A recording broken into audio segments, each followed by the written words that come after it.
जब भी हम वीडियोस डालते हैं तो कुछ वीडियो में ऐसा होता है कि कुछ बच्चे बड़ा प्यारा कमेंट करते हैं कि सर ये चीज तो सिलेबस में नहीं है, ये तो नहीं आता है। अब उन बच्चों के कमेंट्स पढ़ के ऐसा लगता है कि शायद उन बच्चों को पेपर पहले से पता है या उन्होंने पुरानी हिस्ट्री नहीं देखी है जेई की। जेई ने हर बार बच्चों सिलेबस की बाउंड्री को थोड़ा थोड़ा पुश किया है। रेडिकल एक्सेस एक ऐसी चीज है जो पहले लोग बोलते थे आने वाली ही नहीं है, पढ़ाते भी नहीं थे कई सारे लोग, पर अच्छे इंस्टीट्यूट्स वगैरह के बुकलेट्स वगैरह में होता था और से अच्छे बच्चे पढ़ते थे।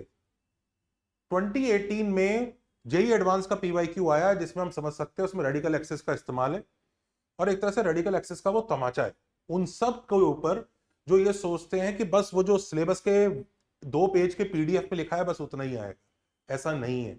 सिलेबस के आसपास की चीजें भी ना एक ग्रे एरिया है जिसके आसपास जेई घूमता है और फिर अगले साल से लोग उसको पढ़ाते हैं। इस क्वेश्चन में ना सिर्फ रेडिकल एक्सेस बल्कि प्योर ज्योमेट्री का भी कमबैक है और इस क्वेश्चन में जेई एडवांस के 2018 के पीवाईक्यू में लॉजिक का भी कमबैक है जिसमें आपको पूरी तरह समझ के इस क्वेश्चन को करना होगा। यह क्वेश्चन एग्जाम में होने वाले उतने इजी क्वेश्चंस में से नहीं है। ऐसे मिलते जुलते क्वेश्चन अब भी आ सकते हैं तो बिल्कुल ध्यान से सोचने का तरीका वाले इस एपिसोड पर ध्यान से देखिएगा। देखिए क्वेश्चन ये है, क्वेश्चन देख के ये मत सोचिएगा कि हमने भी कर लिया, हमसे हो गया, हमने कर लिया, नहीं नहीं। बात यह है कि इस क्वेश्चन को देख के सोचना कैसे है, हमें किस तरह से बिहेव करना है जिसकी वजह से हम ये क्वेश्चन कर पाए। तो क्वेश्चन हमारे सामने है और क्वेश्चन देखिए, क्वेश्चन करते करते सबसे पहली चीज समझिए क्वेश्चन इतना बड़ा है।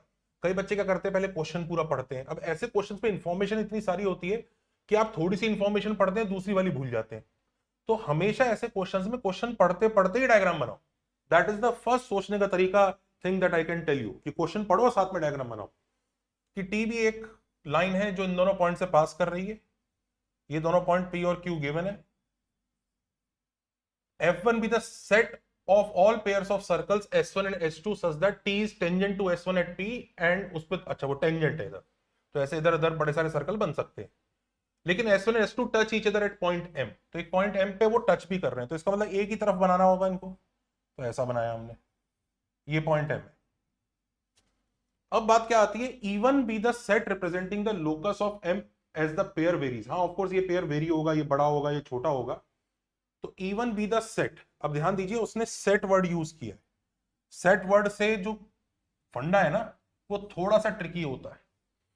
अगर वो खाली इक्वेशन टू द लोकस इस तरह की चीजें पूछता है ना तो हम आंसर जो लोकस का आता है डायरेक्टली बताते हैं। पर जब सेट बोला जाता है ना तो उसमें वो एलिमेंट्स नहीं हो सकते जो उस कंडीशन को सेटिस्फाई नहीं करते।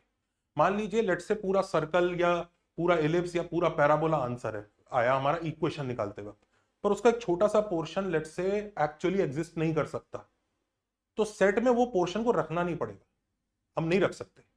लेकिन हाँ इक्वेशन टू लोकस वगैरह में बताते हैं और हम भी जानते हैं कि ऐसे क्वेश्चंस होते हैं, हम देखते नहीं है कि पूरा कर्व है कि आधा कर्व है। लेकिन यहां पर ये जो सेट वाला वर्ड है ना ये बहुत क्रूशियल है कि हमें ध्यान से देखना है कि कौन सा पार्ट हो सकता है कौन सा नहीं हो सकता। तो set representing the locus of M as the pair S1 S2 varies, let the, अच्छा अब कहानी फिर से नई चालू हो गई है, let the set of all straight lines, तो एम भाई साहब कुछ लोकस वोकस पे होंगे।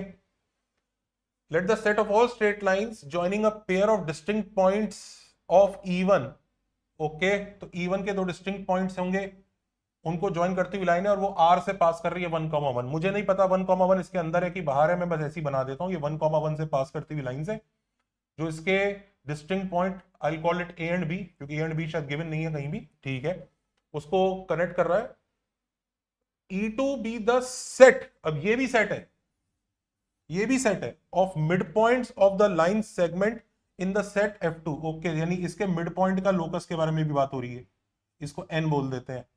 M का भी लोकस और N का, बेसिकली ये दो क्वेश्चन है बच्चों, ये दो क्वेश्चन है। और उसके बाद क्या करना है, then which of the following statements is are true, the point -2,7 lies in E1। अब ध्यान दीजिए, यानी हमें पहले इसका लोकस निकालना है और हमें चेक करना है कि -2,7 उस लोकस वाले सेट के अंदर है कि नहीं। कई बच्चे ये मूर्खता भी यहां पे कर सकते हैं, ध्यान से रखिएगा। E1 उस कर्व का नाम नहीं है, उस सेट ऑफ पॉइंट्स का नाम है, वो जो सेट है। अगर कोई पॉइंट सेट के अंदर है इसका मतलब ये नहीं लेट से इलिप्स आ गया आपका आंसर या कुछ आ गया तो इलिप्स के अंदर वाला पॉइंट, नहीं नहीं नहीं नहीं नहीं नहीं, इन मतलब जो उस सेट को बिलोंग कर रहा है। ये इन और आउट कर्व के हिसाब से नहीं है, उस सेट के हिसाब से। मान लीजिए अगर लेट से आंसर हमारा सर्कल ही आ जाए, तो हमें सर्कल का जो पॉइंट्स है ना, जो सर्कमफ्रेंस के, वो सेट के अंदर, सर्कल के अंदर की बात नहीं कर रहा है वो, या इलिप्स के अंदर की बात नहीं कर रहा है, या पैराबोला के अंदर की बात नहीं कर रहा है। और मैं अज्यूम कर रहा हूं हमारा आंसर सर्कल, पैराबोला, इलिप्स इन्हीं में से आएगा, क्योंकि इन और आउट को चेक करवा रहा है, तो वो कोऑर्डिनेट ज्योमेट्री के ही आंसर्स होंगे। यानी answer pair of straight line नहीं होगा, लाइन नहीं होगा लोकस का, सर्कल होगा, पैराबोला होगा, इलिप्स होगा, या हाइपरबोला होगा, इन्हीं में से कोई आंसर होगा। तो चलिए हम क्वेश्चन करना स्टार्ट करते हैं। और देखिए, जब इतनी बड़ी इंफॉर्मेशन आती है तो बच्चों हमें कैसे सोचना चाहिए, हमें क्वेश्चन को ब्रेक कर लेना चाहिए, क्योंकि मल्टीपल आंसर टाइप लग रहा है क्वेश्चन। तो हो सकता है हम पूरा क्वेश्चन ना भी कर पाए, पर कुछ पार्ट तो कर सकते हैं। तो पहले हमें इस क्वेश्चन को पूरा अटेम्प्ट करने से पहले पहले हमें सोचना चाहिए कि यार E1 निकलेगा तो ही तो E2 निकलेगा। यानी पूरा खेल पहले E1 निकालने का और बाद में ऑप्शन पे जाना है। तो E1 निकालने के लिए यानी पहले क्वेश्चन हमें यहां तक, इस वाले पार्ट तक पहले कंसिडर करना चाहिए। तो पूरा फोकस इतने से पार्ट पे लाओ, इतने तक, कि यहां से स्टार्ट करते हैं कि पहले E1 निकालते हैं। एग्जाम में ऐसे ही सोचना चाहिए, हमें ऐसे ही बढ़ना चाहिए कि ठीक है भाई, चलो जी, ये एक लाइन है जो पॉइंट P -2,7 से पास कर रही है, point Q minus, silly mistake नहीं, 2,-5। अब हो क्या रहा है, एक सर्कल इधर भी टच कर रहा है और एक सर्कल इधर भी टच कर रहा है। हमें इस पॉइंट M का लोकस निकालना है। अब जिन बच्चों ने रेडिकल एक्सिस पढ़ा है वो अच्छे से जानते हैं कि भाई जब दो सर्कल टच कर रहे हैं तो उनका कॉमन टेंजेंट ही उनका रेडिकल एक्सिस होता है। लेट से वो यहां W पे मीट करता है। दूसरी बात, ये W एक एक्सटर्नल पॉइंट है, W से P, W से M और W से Q टेंजेंट ही बन रहे हैं।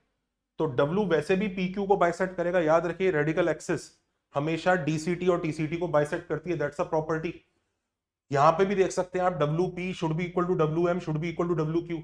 और एक्चुअली WP तो कांस्टेंट है, WP तो कांस्टेंट है, ये लेंथ कांस्टेंट है, WP is equal to WQ, तो ये तो मिड पॉइंट ही है। तो ये लेंथ कांस्टेंट है, यानी W भी पॉइंट भी कांस्टेंट है। आपको सोचिए, इन दोनों का मिड पॉइंट है, तो W पॉइंट निकाल ही लेते हैं। W क्या बोल रहे हैं हम इसको, 0, this plus this by 2, I think 1। और ये पॉइंट है H, K, जिसका हमें लोकस निकालना है। WP की लेंथ कितनी है, √2² + 6² √40, यानी 2√10 है।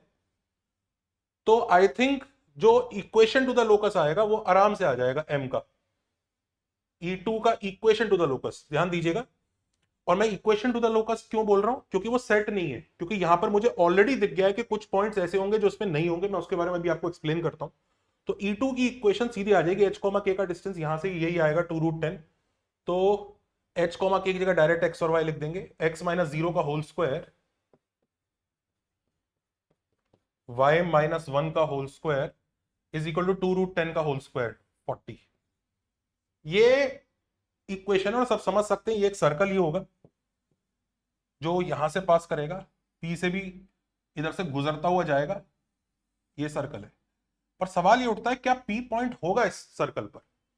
देखिए ध्यान दीजिए, अगर M जो है P पॉइंट तक पहुंचने की कोशिश कर रहा है, इसका मतलब अब वो कह रहे हैं दोनों सर्कल का पॉइंट ऑफ टेंजेंसी M है। अब दोनों सर्कल का पॉइंट ऑफ टेंजेंसी अगर M है, यानी आप कह रहे हैं एक सर्कल इतना छोटा होते होते पॉइंट P बन गया, यानी वो पॉइंट सर्कल है, और दूसरे सर्कल का radius infinity. That is not the case, because उसने सीधा सीधा सर्कल्स ही बोला, उसने ऐसा नहीं बोला कि एक सर्कल लाइन बन सकता है। This is not what he has said. तो पॉइंट P आंसर में नहीं है और पॉइंट Q आंसर में नहीं है, तो E2 ये सेट नहीं है। E2 को अगर हम सेट की फॉर्म में लिखेंगे ना, तो हमें थोड़ा केयरफुली लिखना पड़ेगा, क्योंकि सेट बोला उसने। दिस एक्सेप्ट विच पॉइंट्स, एक तो पॉइंट P और ये वाला पॉइंट, ये दोनों पॉइंट्स को हमें हटाना पड़ेगा, यानी P और Q पॉइंट्स को हटाना पड़ेगा। तो ये हमारा लोकस किसका, E1 सॉरी, ये E1 का लोकस आ गया। दिस इज E1, सॉरी अगर मैं E2 बोल रहा था धीरे से, दिस इज E1। अब हम E1 निकाल चुके, तो पता है हम बहुत सारे ऑप्शंस हम सीधा सीधा ट्राई कर सकते हैं। तो let's try the options first, कि E1 की वजह से क्या क्या आंसर आ रहे हैं, क्योंकि अगर E1 के कुछ आंसर्स मैच होते हुए से लगेंगे तो हम समझ जाएंगे कि भाई हम सही जा रहे हैं, और तभी हम आगे दिमाग लगाएंगे। यस, क्वेश्चन पूरा लेंथी है, पर पूरा टाइम हम तभी इन्वेस्ट करेंगे बच्चों जब हमें थोड़ी सी विक्ट्री मिलेगी। अभी तक तो रेडिकल एक्सिस की ट्रिक बहुत अच्छी सोची, ये प्योर ज्योमेट्री अच्छी दिख रही है कि हाँ यार मस्त, ये इक्वल आ गया। अब हमें इसको ध्यान से ऑप्शंस में देखना है, क्योंकि ऑप्शंस, कुछ ऑप्शंस डायरेक्ट इवन के थे। ये इवन के बारे में -2,7 लाइज इन इवन, देखिए इसका मतलब हम सही जा रहे हैं, क्योंकि पहला ही ऑप्शन ट्रैप वाला, -2,7 लाइज इन इवन। हो सकता है कई बच्चे इवन को सर्कल समझ के सर्कल के अंदर चेक करने लग जाए, अंदर नहीं चेक करना, सर्कल के सर्कमफ्रेंस पे चेक करना, और ऊपर से -2,7 पॉइंट पी है। तो ये तो नहीं है, तो जो हमने पहली प्रिडिक्ट कर दिया था। इनफैक्ट -2,7 के साथ साथ 2,-5 भी नहीं होना चाहिए। वो है क्या यहाँ? नहीं, वो नहीं है। काश वो भी दे देता, एक और ऑप्शन भी साथ साथ मिल जाता। हमें ट्रू चेक करना है। अच्छा, E2 के लिए, इवन के लिए उसने एक और दिया है, ये point does not lie in even. तो ये वाला point does not lie in even, तो आइए चेक करते हैं सब्स्टिट्यूट करके। ये इवन है तो 0,3/2 था, तो 0 3/2 का स्क्वायर इज 1/4 इक्वल टू 40। ना जी, ये नहीं है, ये नहीं है, मुबारक हो। तो ये बढ़िया है, ये ऑप्शन डी अभी तक करेक्ट आ गया। अभी भी ऑप्शन बी और सी चेक करना है, और ध्यान दीजिए ऑप्शन बी और सी के लिए अब हमें E2 पे जाना चाहिए। तो अब क्वेश्चन के सेकंड पार्ट की तरफ जाएंगे। अब ये आपकी हिम्मत और मेहनत और इच्छा के ऊपर है कि बाकी सारे क्वेश्चंस कितने टफ हैं, तो हम E2 में टाइम इन्वेस्ट करें कि नहीं करें। पर ये आधा काम तो हमारा हो गया। पर चलिए E2 की तरफ चलते हैं। ये second part of the question है जो मैंने पहले से आपके लिए कट करके रखा हुआ था, क्योंकि क्वेश्चन को हमें देखना ही ऐसे चाहिए था, दो पार्ट्स में। अब सवाल ये उठता है, इवन तो मस्त एक सर्कल आ गया, एक्चुअली सर्कल नहीं आया, सर्कल के अंदर दो होल्स हैं, ऐसा आया ये, और एक होल है -2,7 और एक है 2,-5। कैलकुलेशन देख लीजिएगा, ये पॉइंट P है, ये पॉइंट Q है। अब 1,1 1,1 भाई साहब किधर है? 1,1 जो है इस सर्कल के अंदर ही लग रहा है मुझे, तो सर्कल के अंदर 1,1 डाल दें अगर, हाँ सर्कल के अंदर है, तो 1,1 कहीं यहां होगा। बहुत ही बढ़िया। अब वो क्या कह रहा है, 1,1 से पास करती हुई कोई लाइन बनाई। मान लीजिए ये लाइन बना देते हैं, लेट्स से ये लाइन बनाई। हमें इस लाइन के मिड पॉइंट यानी N का लोकस चाहिए। अच्छा, ये जो एक सर्कल था, इस सर्कल का सेंटर भी W आया था, और W क्या था? W was 0,1। तो हमें इसके लोकस के बारे में बात करना है, और ध्यान दीजिए इसमें भी उसने सेट वाला चक्कर लगाया है, तो थोड़ा केयरफुली करना पड़ेगा। अब आप देख सकते हैं, तो ये डायग्राम थोड़ा सा गंदा सा बन गया। N जो है mid point of the chord है, तो ये डायग्राम हल्का सा गंदा सा बना हुआ है। इसका डायग्राम अगर हम ढंग से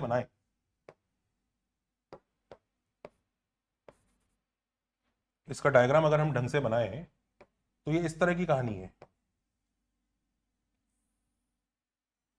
ये मिड पॉइंट है N जिसका लोकस निकालना है, और ये मान लीजिए कुछ 1,1 है, इस तरह का कहानी। अब ये जो मिड पॉइंट है जिसका हमें लोकस निकालना है, ध्यान दीजिएगा, सेंटर से यहां पर ज्वाइन करूंगा तो 90 बनेगा, और ये वाली प्रॉपर्टी एक ज्योमेट्रिकल प्रॉपर्टी है जो क्लास 10th में सीखी जाती है। तो W और 1,1 की वजह से यहां 90 डिग्री सबटेंड होगा। तो ये पॉइंट अगर x, K या अल्टीमेटली उसको x, y डालना है, तो हम सीधा सीधा समझ सकते हैं कि एक सर्कल आएगा जो W और इस पॉइंट R पर एज अ डायमेट्रिक फॉर्म होगा। तो सीधा सीधा आंसर लिख सकते हैं x -1 into x -0 plus y -1 into y -1 is equal to 0 because of this 90 degree. भाई दो फिक्स पॉइंट से आपको एक वेरिएबल पॉइंट अगर कभी 90 डिग्री बनाता हुआ मिले, तो सीधा आप डायमेट्रिक फॉर्म में उस सर्कल का आंसर लिख ही सकते हो। तो यस, ये आंसर आ गया। This is x into x -1 plus y -1 का होल स्क्वायर इक्वल टू 0। अब देखिए इसमें भी वापस एक पंगा होगा। पंगा मैं बताता हूं क्या होगा, कि ये कॉर्ड ना पूरी तरह मूव नहीं कर सकती हर तरह से। मतलब देखिए ऐसा सिनेरियो भी होगा जब ये ऐसे घूमते घूमते घूमते घूमते ये कॉर्ड यहां पहुंचने की कोशिश करेगी ऐसे, और P पॉइंट तो उस सेट में नहीं है, क्योंकि ध्यान रखिए distinct points of even set बोला है, सर्कल नहीं बोला है। तो कुछ पॉइंट जो गायब है ना, अब जैसे इस केस में we will not have a pair of distinct points, क्योंकि एक पॉइंट तो होल बन गया। तो इस सिनेरियो में ये वाली जो कॉर्ड है और इसके कॉरस्पॉन्डिंग जो हमें, मैं जरा इस डायग्राम को थोड़ा और बड़ा कर देता हूं आपके लिए।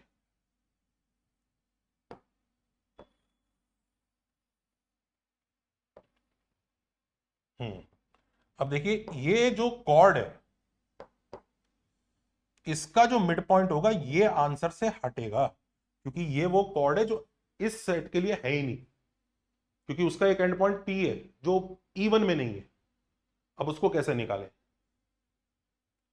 उसको निकालने के लिए मतलब वैसे तो इसकी इक्वेशन निकाली जा सकती है, फिर उस कॉर्ड को भी निकाला जा सकता है। मतलब हमें मिड पॉइंट, हमें कॉर्ड की इक्वेशन तो पता है, उसका मिड पॉइंट ढूंढना पड़ेगा, तो ज्यादा लेंदी हो जाएगा। अब क्या करें? तो यहां पे एक काम कर सकते हैं, ऑप्शन से जाते हैं, इधर देखिए। अच्छा एक चीज और देखो इसमें, ये पाप सिर्फ P ही नहीं, ये पाप Q भी करेगा, कि Q से पास करती हुई जो लाइन होगी ना, उसका भी वो जो मिड पॉइंट होगा। करेक्ट। तो देखिए एक काम करते हैं, तो पहले तो इस लाइन की इक्वेशन निकाल लेते हैं। ये लाइन की इक्वेशन क्या होगी? y minus one upon x minus one is equal to 7 minus one upon minus two minus one. So it is y minus one upon x minus one equal to minus 6 by 3 which is minus 2। तो यानी 2x plus y minus 3 is equal to 0। ये पहली line की equation है। इस line वाला जो point होगा वो हमें रिजेक्ट करना होगा अगर वो इस पे लाई करता है तो। और दूसरा, एक बार हम आर क्यू की इक्वेशन भी निकाल लेते हैं। आर क्यू का इक्वेशन क्या होगा? y minus one upon x minus one is equal to 1 plus 5 upon 1 minus 2। तो y minus one upon x minus one is equal to 6 by minus one, तो माइनस 6।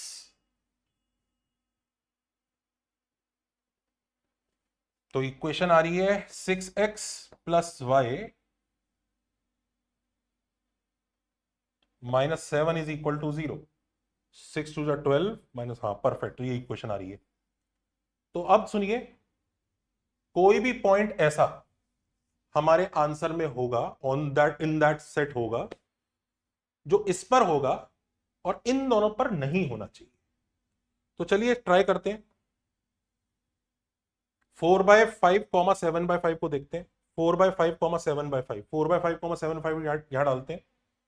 तो 4/5 into 4/5 minus one is minus 1/5 plus 7/5, तो it is 4/25। हाँ जी, तो 4/5 comma 7/5 इस पे तो लाई कर रहा है, मुबारक हो, इधर तो है भाई। अब कहीं इस पे ना हो, इस पे चेक करके देखो या उस पे चेक करके देखो, दोनों भी चेक कर लेना चाहिए। 4/5 प्लस 7/5 माइनस 3, ये तो इस पे है, यानी ये वही वाला पॉइंट है, वही जो हमें हटाना है। तो यानी 4/5 comma 7/5 does not lie on E2। Yes, it does not lie in E2। Yes correct, this option B is correct.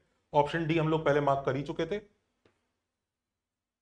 We already marked option D. Option C check करना रह गया। ऑप्शन ए रॉन्ग हो ही चुका था, option C check करना रह गया। Half comma one अब इसमें डालेंगे।